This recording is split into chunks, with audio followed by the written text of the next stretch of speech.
Hi everyone, Anthony Blontano here, the internet's washing machine music nerd, and it's time for a review of the new Planning to Rock record, All Love's Legal. Planning to Rock is the musical pseudonym of Janine Rostron. Over the past several years, she has made a name for herself as being a frequent influence on the music of The Knife, as well as a collaborator on their most extravagant and experimental album to date, Tomorrow in a Year. And in her own music, which has been released on various labels, one of them being DFA Records, she has experimented relentlessly with pop and electronic dance music, matching them with a manipulated vocal that sort of strips Janine's voice of its female characteristics. It's kind of a gender-neutral vocal. It's androgynous. It's a female voice that seems deeper to the point where it could possibly be male. The androgyny of it is eerie, and the purpose of treating her voice like this is sort of spelled out in the lyrics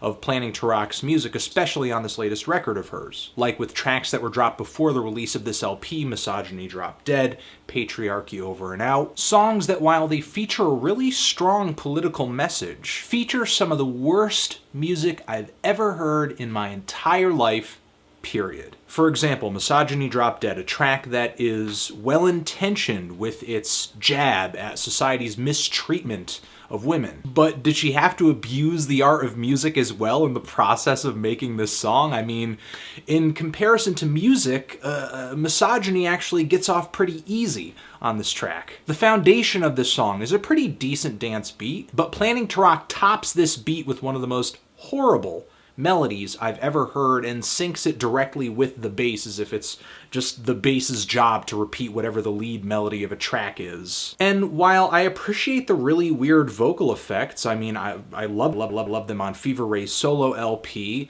when she pitches her stuff down and sort of goes into a darker, deeper tone of voice, but here, Planning to Rock can barely hold a pitch, even as she's singing along with toot toot toot toot toot toot toot toot toot toot.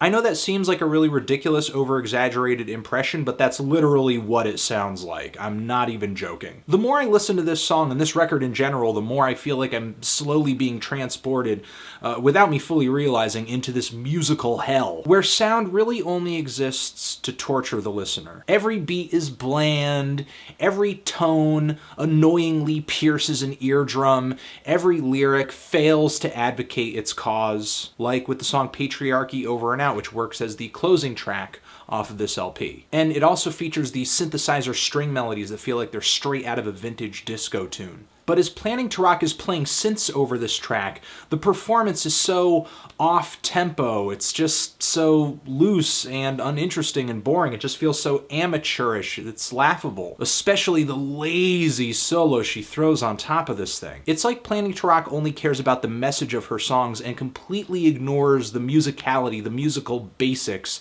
at every single turn. And I guess there's room for the argument that maybe it's bad on purpose, maybe it's weird on purpose, and I understand to an extent it is, but in the grander scheme of things, is this record that weird? Not really. I mean, it's just kind of uniquely funny in how sloppy it is. And the message in the song, patriarchal life is out of date.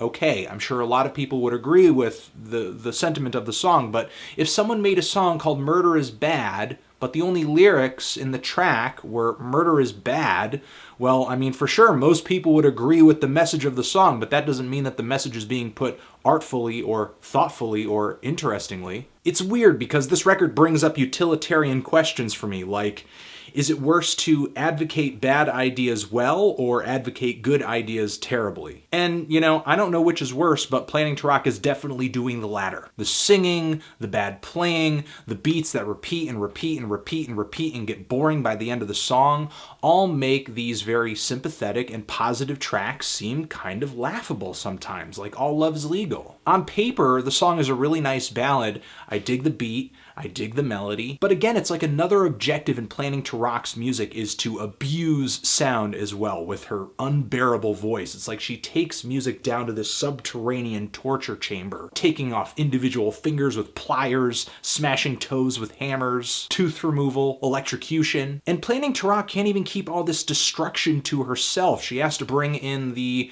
infamous refrain from one of the tracks from the latest Knife record, Shaking the Habitual, from the song Full of Fire, Let's Talk About Gender. And this whole song rides a beat that feels like it was lifted from the DFA Records vault before she got kicked off the label with her last album. And she vocalizes over this track again, annoyingly, with these deeply pitched vocals and yet doing them in falsetto. Let's talk about gender, baby. Again, we have another bad, lazy lead synth melody that mimics the bass exactly. The beat just kind of goes and goes and goes and goes. It's like Planning to Rock has no concept whatsoever of how to keep a dance track engaging from start to finish. It's the same issue on the song Public Love, which is the longest track here at 7 minutes long. And the vocals are more torturous than ever. Public love! On songs like Human Drama, the horridness is a little more ambiguous, kind of like on All Love's Legal. On paper, it is a nice ballad. I do like the plucked strings on this track. It sounds much more refined musically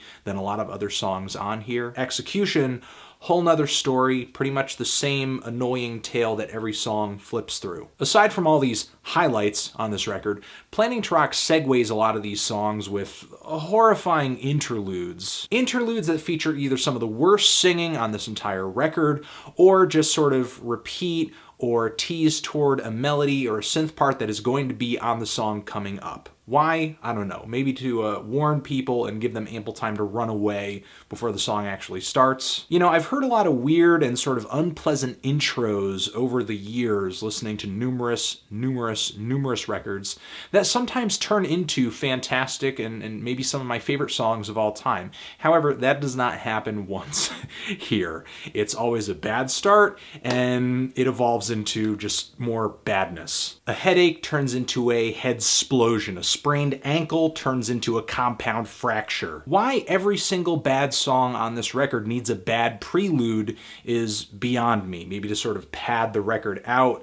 I just don't understand. But to tell you the truth, there's not a lot about this record I understand. All I understand is how I feel about this LP, and I have no positive feelings toward it whatsoever. Well, aside from the messages and sort of the political philosophy of this record, which I accept, but that still doesn't excuse this record for being one of the most unappealing art pop albums I've ever heard in my life. You know, I understand that sometimes very simple, basic writing and loose playing and off-pitch singing can have admirable qualities to them. They can be kind of endearing, they can show personality or some kind of raw energy. However, in the context of Planning to Rock's music, all of these elements add up in the worst of ways. I'm feeling a 0 on this record. Yep, a 0. Transition. If you've given this record a listen, what did you think of it? Did you love it? Did you hate it? Why? What do you think I should review next? And that's it. Planning to Rock, All Love's Legal, forever.